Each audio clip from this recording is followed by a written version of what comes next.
Durante os próximos minutos, por favor, me empreste seus ouvidos e também o seu coração. Esteja atento à proclamação da palavra, porque ela pode te melhorar. Ela testemunha de Jesus e te conduz à vida eterna. A palavra não tem compromisso com a nossa emoção. A palavra não vem para nos animar, para nos fazer gritar, para nos fazer derramar. Esse é o trabalho da música. A música está aí para exatamente podermos extrapolar nossas emoções. Podemos exteriorizar tudo o que há no nosso interior diante do Senhor, junto com a igreja. A palavra, ela tem uma direção e um propósito. Ela vem de Deus com o propósito de alcançar o nosso coração e falar conosco. Eu quero pedir você um favor nessa noite. À medida que eu for falando, e você for entendendo o que eu estou dizendo, por favor, você vai dizendo, amém, amém, estou entendendo, amém. E à medida que a palavra for falando com você, você reage com glória a Deus, aleluia. Por quê? Eu consigo diminuir o tempo do meu sermão, da minha exposição, porque se eu não sei se você está compreendendo, está entendendo, eu preciso gastar o tempo até que você compreenda o que vem para nós aqui. Mas se eu sei que você já entendeu a exposição, eu posso andar mais rápido. Eu posso sair aqui deste local e passar para a próxima fase. Está entendendo? É isso aí. É isso aí.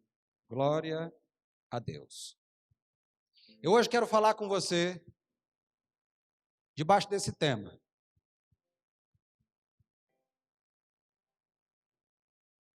Essa expressão havemos no final de narrativas, contos, histórias.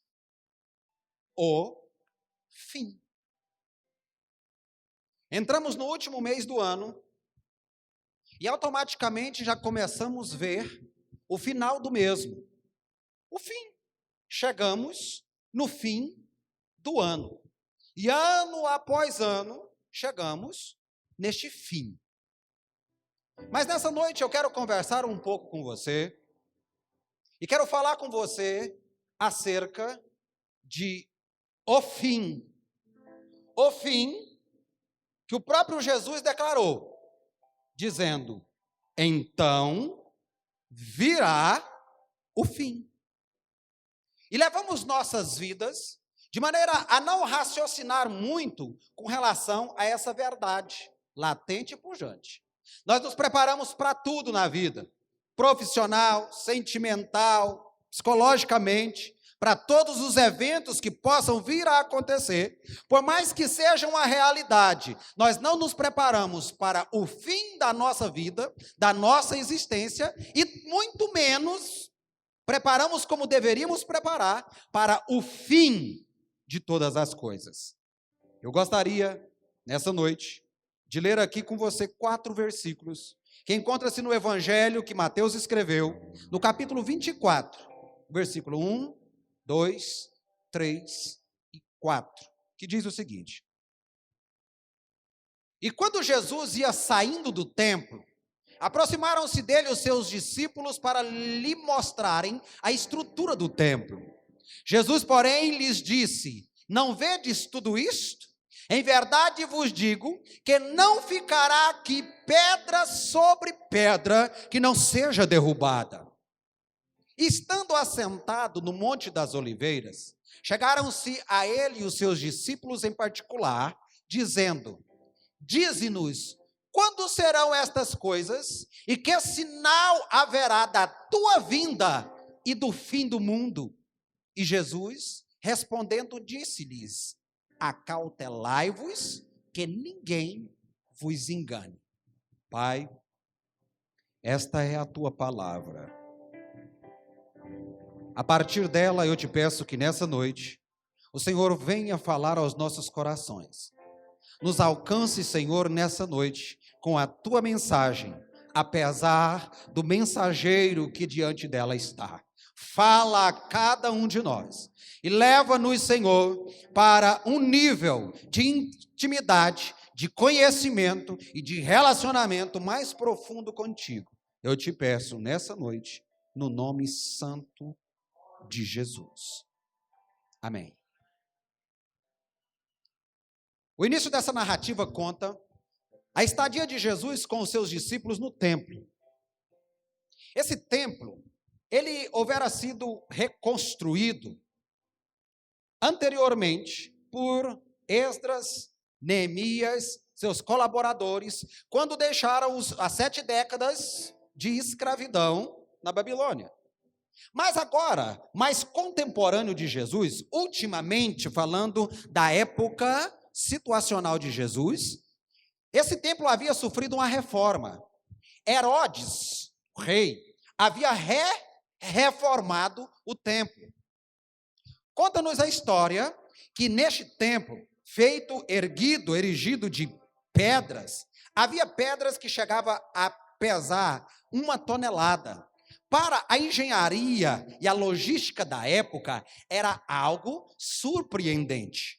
E Herodes fez essa reforma exatamente com esse propósito e com esse intuito. Ele queria muito, mas muito mesmo com essa reforma, impressionar os judeus, de quem ele esperava um apoio, ganhando a confiança dos mesmos. E ele conseguiu. Eles ficavam muito entusiasmados. Era o cartão postal, era a construção mais imponente, era o que havia de mais belo e luxuoso para os judeus se orgulharem e mostrarem. Nesse momento, está Jesus nesse templo com os seus discípulos, e eles começam a falar entre si. Nós vamos ver essa narrativa, esse mesmo conto, essa mesma história, nos 3 evangelhos sinópticos, que são aqueles que contam as mesmas histórias, Mateus, Marcos e Lucas. Nós vimos aqui Mateus dizendo no capítulo 24, nós vamos ver Marcos dizer no capítulo 13, e vamos ver Lucas dizer no capítulo 21. E em dessas narrativas dos evangelistas, eles dizem assim: nossa, quantas pedras, que bonito, que luxuoso. E alguém vem e fala para Jesus: mestre, veja que coisa esplendorosa. Jesus volta-se para eles e diz: estão vendo tudo isso? Estão vendo toda essa polpa? 40 anos que se gastou para fazer essa construção. Digo para vocês que vai ocorrer um evento que aqui não ficará pedra sobre pedra. Jesus agora começa a dar um apontamento escatológico, futurístico. Não é algo para agora, não é algo imediato, mas é algo para adiante. E Jesus diz mais algumas coisas aos seus discípulos que os cativa o coração, mas também os perturba. Porque quando nós chegamos no versículo 3, nós vemos que Jesus estava saindo do templo e caminhou para o Monte das Oliveiras. Chegou no Monte das Oliveiras, como era costume dele, estavam sentados ali, mas os seus discípulos estavam incomodados com algo. Jesus estava sentado e eles estavam perturbados com uma coisa. Eles chegam então para Jesus e dizem: mestre, fala mais um negocinho aqui para a gente, por favor. Fale algo aqui para a gente. Como e quando vão acontecer essas coisas que o Senhor está dizendo?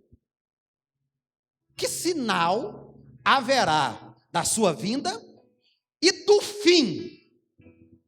Jesus falou para eles da derribada do templo, que ocorreria no ano 70 da nossa era cristã, quando o general romano Tito invadiu Jerusalém, consumiu a cidade, levou os judeus cativos, e eles ficaram então cativos até 1948, quando eles foram autorizados por um decreto da ONU para voltarem para a sua terra, e então ressurgiu o Estado Nacional de Israel. Mas eles nem ficaram tão preocupados com a questão da destruição do templo local. Algo atraiu a atenção deles e começou a perturbar o interior e a mente daqueles homens, porque eles agora focaram no fim. Eles disseram: se o fim vai ocorrer, a gente precisa estar atento para quando isso vai ocorrer. E se vai ocorrer, quando vai ocorrer, precisamos de uns sinais preeminentes que venham dar anunciação desse final, a fim de que estejamos precavidos deste ocorrido, deste acontecimento, para que nada de tão pior venha nos acontecer. Quando eles questionam para Jesus desse modo, eles questionam, Jesus então lhes responde de uma maneira alarmante.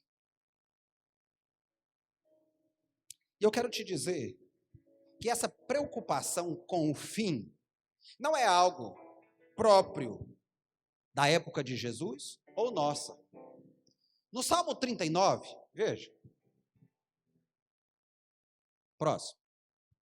Salmo 39, versículo 4. O salmista diz assim: faze-me conhecer, Senhor, o meu fim e a medida dos meus dias qual é, para que eu sinta quanto sou frágil. Esse salmista, a escrever essa música, o Salmo 39, ele já havia assentado no coração também a preocupação com relação ao fim. Faze-me conhecer o meu fim e a medida dos meus dias. Porque se eu conheço e reconheço que há um fim, e quando há esse fim, a minha fragilidade, a minha incapacidade de poder subsistir em meio a esse fim. Eu quero te perguntar nessa noite o seguinte: por um acaso, em algum momento da sua vida, você já perdeu noite de sono pensando no fim? Você já se preocupou com o fim? O fim mesmo de todas as coisas, não apenas o seu fim de vida.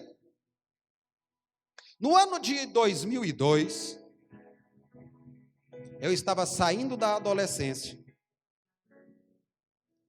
E eu havia sido criado com uma base evangélica e protestante. Há uma grande diferença. Quem pega a gente como evangélico e mistura com protestante, a gente precisa ensinar algumas coisas aí para distinguir isso. Eu tinha uma base feita, e agora, aos 17 anos de idade, eu fazia tudo o que a minha base instrutiva, que eu havia recebido, tanto moral quanto espiritual, condenava. Fazia de tudo. Mas, de repente, chegava das quebradas, com a cabeça feita de tudo. Eu comecei a ter alguns sonhos. Eu comecei a sonhar sequenciadamente com a vinda de Jesus. E eu sonhava que Jesus estava vindo buscar o seu povo, remido, lavado, zeloso e de boas obras.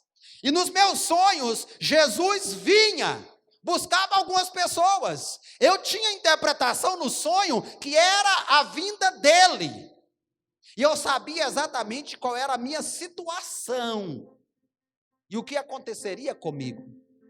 E no meu sonho, eu saía desesperado, correndo para casa, caçando vovô, para vovô orar comigo, vovô pedir a Deus que me perdoasse o meu pecado, e eu fosse perdoado e pudesse, subir voando.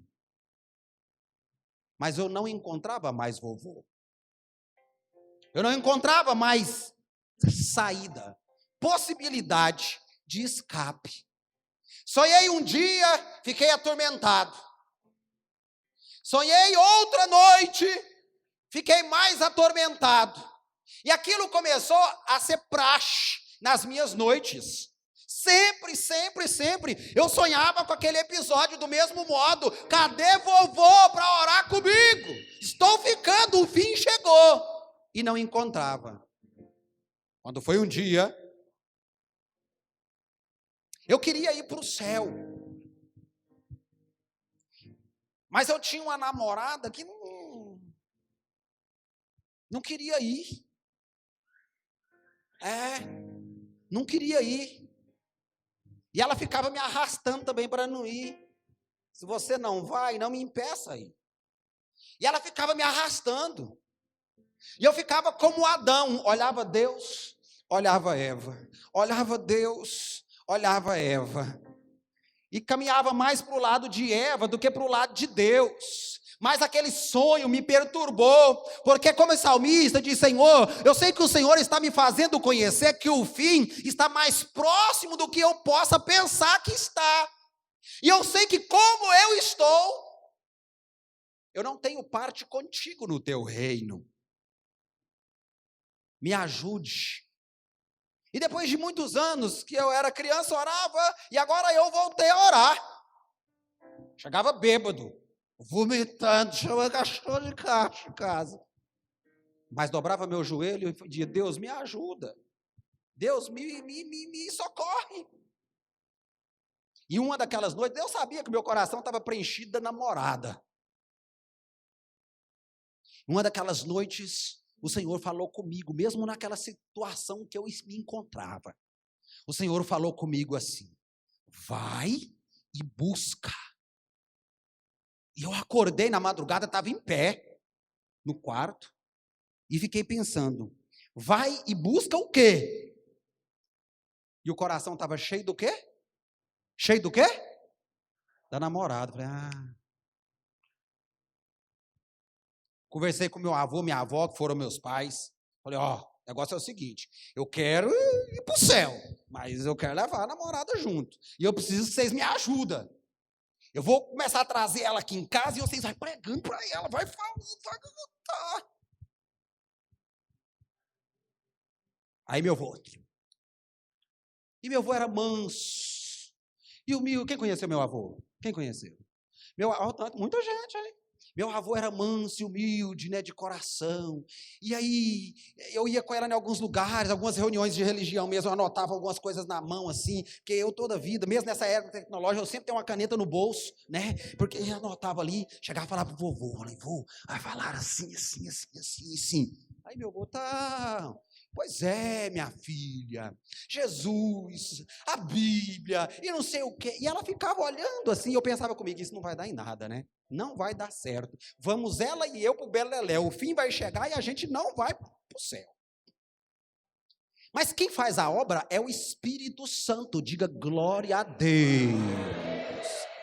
E vovô e vovó ia pregando para ela, a gente sentada ali no sofá, pregando, e ela ia animada, é mesmo, é isso mesmo, é isso e tal, e não sei o que, a gente ia numa igreja, né, a igreja da religião romana ali, eu frequentava com ela, ia, porque ela, a família, tudo e tal, e aquele negócio, e era contra, porque minha família crente, a dela não, eles não queriam que a gente namorasse, e tal, aquele negócio, e a gente ia e tal, e o vovô começou a pregar para ela, e ela começou a ir entendendo algumas coisas e tal, e aí Deus falou comigo, agora, camarada, tu vens. Aí um dia, né, cheguei para ela,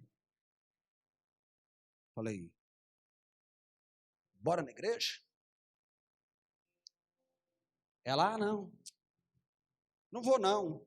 Assim, seu avô, mas sua avó já explicou tanta coisa para mim, e eu já entendi, ela estava achando que eu estava chamando para a gente ir na igreja que a gente ia. Falou, não, eu já entendi, eu não vou mais. Falei, então bora naquela outra ali? Ela disse, vamos. Então vamos. Quarta-feira, 11 de setembro de 2002, a gente foi na igreja. A namorada e eu. 2002, 11 de setembro de 2002. Até porque já tinha acontecido aquilo em 2001, né? Eu falei, o fim está aí mesmo, né? Está derrubando até torres. Está aí mesmo o fim. E a gente foi, Fred, para a igreja aquele dia. Preparando para o fim. Agarramos com Jesus. E hoje, 1º de dezembro de 2019, a gente está aqui, eu e a namorada. Glória a Jesus! Mas o que eu quero te dizer é que a verdade do fim, ela é muito forte, irmão e irmã. E às vezes as pessoas ficam preocupadas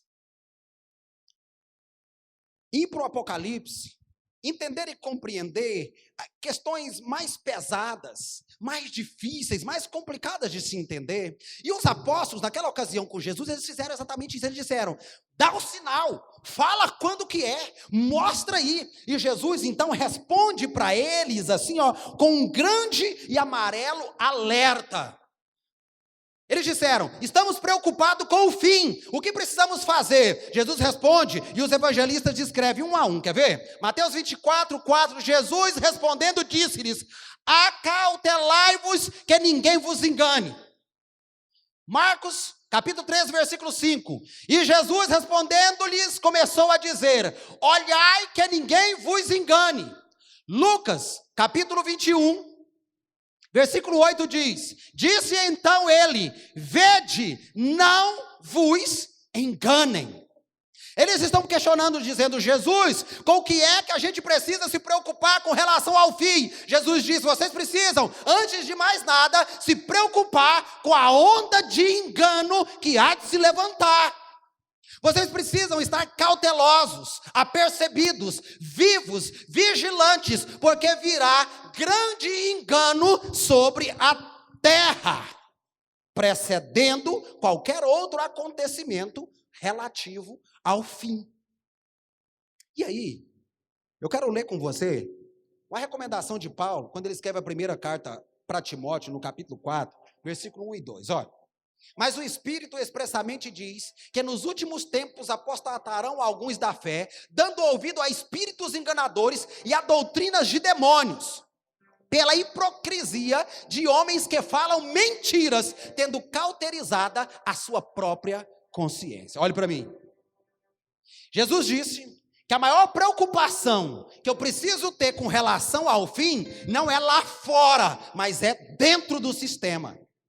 Não é com relação aos ideólogos, não é com relação aos extremistas, aos super religiosos, aos fanáticos lá de fora. Jesus disse: cuidado com o engano dentro, que pode atrair vocês. Cuidado com ensinos, com fundamentos que vão chamar a atenção de vocês e que é, na verdade, coisa enganosa, preparada, disse Paulo, preparada por espíritos enganadores e demônios dentro das igrejas.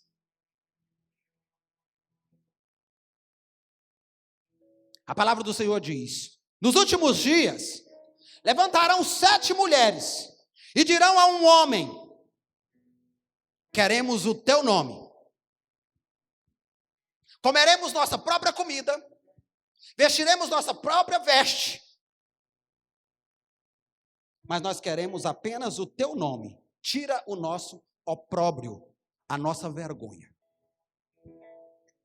A profecia de Isaías diz respeito a igrejas, mulheres, exemplificando igrejas, que chega para um homem, o filho do homem Jesus, e elas dizem: a única coisa que queremos de Jesus é o nome. Não queremos comida, não queremos veste. Comida fala de palavra, alimentação é palavra, doutrina, instrução, fortificação. Não queremos a tua comida, não queremos a tua palavra, não queremos teus ensinos, não queremos tua doutrina, não queremos tuas vestes que fala de justiça, não queremos ser justificados a teu modo. Teremos nossa própria comida, nossa própria vestimenta, mas queremos usar o teu nome. Dá-nos o teu nome. E aí Jesus diz: em meu nome se erguerão muitos,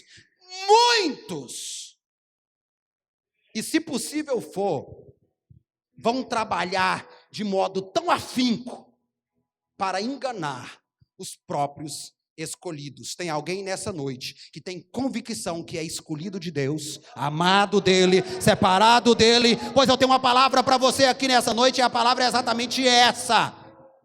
Jesus disse: cautela, Cuidado, existe uma hoste trabalhando para te enganar, a fim de que você perca a direção no percurso e o teu final seja diferente do que você espera. A culminância do teu caminho vai dar em um caminho que você não está esperando. Porque você pode ser enganado. Pastor, mas como fazer em um mundo tão conectado, tão cheio de informações? A quem ouvir? A quem dar crédito? Como pesar? Como balizar uma palavra? Não é uma palavra, não é uma verdade. Você tem que balizar aquele que diz: eu sou o caminho, eu sou a verdade. E a verdade de Jesus você só encontra na Bíblia Sagrada. Qualquer coisa que for trazida e ensinada, que não sofrer respaldo dela, abandona, porque é falsa instrução, é falso ensino, é engano, para que o seu fim não seja para cima, mas para baixo. Olha o que a palavra do Senhor vai dizer. O próprio Jesus dizendo, Evangelho de Mateus, capítulo 7. Todo aquele, pois, que escuta estas minhas palavras e as pratica, assemelhá-lo-ei ao homem prudente, que edificou a sua casa sobre a rocha, e desceu a chuva, e correram os rios, e assopraram os ventos, e combateram aquela casa, e não caiu, porque estava edificada sobre a rocha. Jesus disse, o humano, o homem, a mulher, o jovem e a criança, que ouvir estas minhas palavras e buscar praticá-las, andar sob regra dela, eu vou explicar para vocês como é. O homem que ouve a palavra de Jesus e anda por ela, ele mesmo explica, diz, é como um homem que vai construir uma casa, mas escolhe bem o terreno onde vai edificá-la. E ele decide edificá-la sobre uma pedra, fundamento firme, inabalável. Ele constrói a casa sobre essa pedra. Vem chuva, vem vento, vem tempestade, vem falsa doutrina, levanta espíritos malignos, levanta demônio, vem daqui, vem dali, vem pastor, vem quem quer que seja, contra essa pessoa. Mas ele construiu a sua casa sobre a rocha. Ela está firme, não cai, não muda e não se abala. Não se deixe enganar. Meus amados irmãos, sem palavra de Deus não é possível encontrarmos o céu. Eu já disse no início e vou repetir, é o próprio Jesus que recomenda: examinem as escrituras, porque são elas que dão testemunho de mim, e nela você encontrará a vida eterna. O maior salmo do livro dos Salmos, o Salmo 119 tem um versículo que acho que é o único que a gente conhece. Qual que é o mais conhecido do Salmo 119? Fala alto. Lâmpada. Qual que é o número do versículo, irmãos? E o que diz o 104? Tá bom, vou facilitar. O que diz o 106? Mas esse a gente sabe. Ele diz: lâmpada para os meus pés é a tua palavra e luz para o meu caminho. Ei, olhe para mim. Você pode até nem saber o que está escrito no 104, você pode não saber o que está escrito no 106, mas se você se agarrar no 105 e dizer: eu só ando sob o esclarecimento da palavra, eu só ando pela iluminação da palavra, eu vou caminhar, sim, o meu caminho eu sei para onde vai, mas primeiro eu observo na palavra. Pronto. Não vou dizer que você não precisa saber o que esses outros versículos dizem ou o que outro contexto da Bíblia diz. Eu preciso te dizer que, e eu tenho repetido isso aqui demais, a maior reverência que eu posso dar à palavra não é ficar de pé quando ela vai ser lida, não carregá-la de qualquer modo, não. A maior reverência que eu dedico à palavra de Deus é ouvi-la e obedecer. Apocalipse capítulo 1, versículo 3 diz: bem-aventurados são os que leem, ouvem e guardam as palavras da profecia deste livro.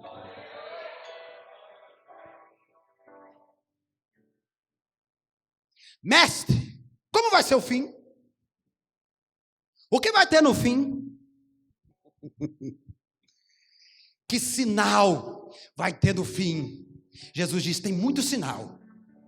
Vocês vão ver pai contra filho.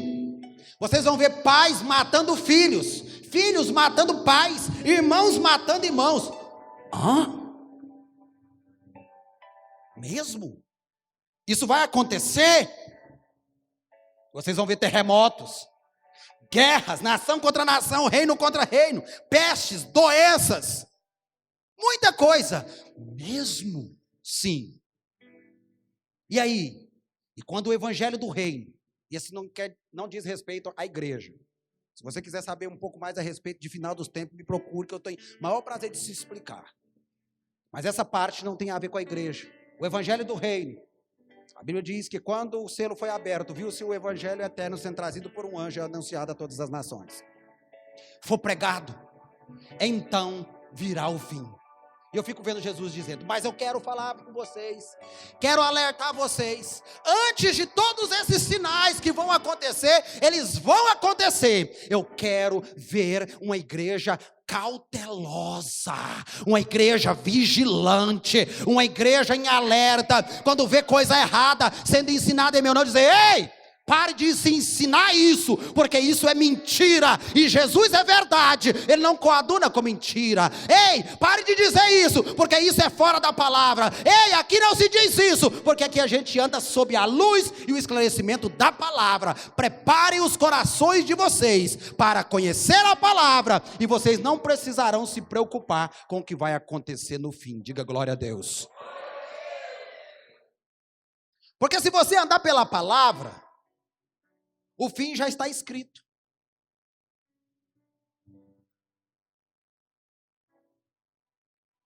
O final da sua história já está escrito, se tu andar pela palavra e orientação dela.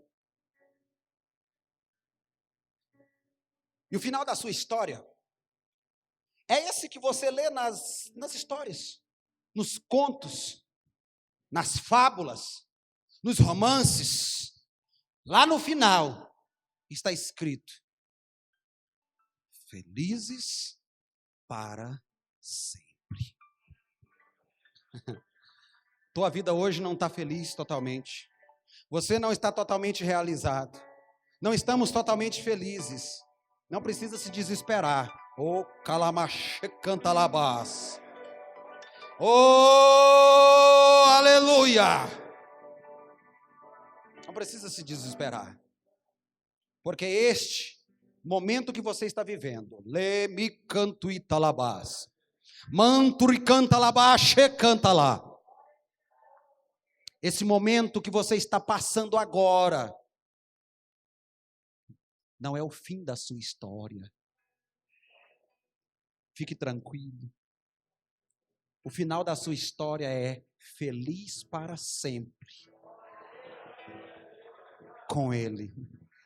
Sentado mesmo, você pode dar um cheiro em quem está do teu lado, um abraço, e falar assim, o final da sua história não é esse, o fim é feliz para sempre. No fim, você vai ser feliz para sempre com Jesus. Por quê? Porque no Apocalipse está escrito, Ele enxugará dos seus olhos toda lágrima. No fim, tudo vai mudar. Quando eu lembro do final da minha história, eu não me preocupo com o fim, eu fico ansioso por ele. Eu fico desejoso por ele. Querido, ame a palavra de Deus.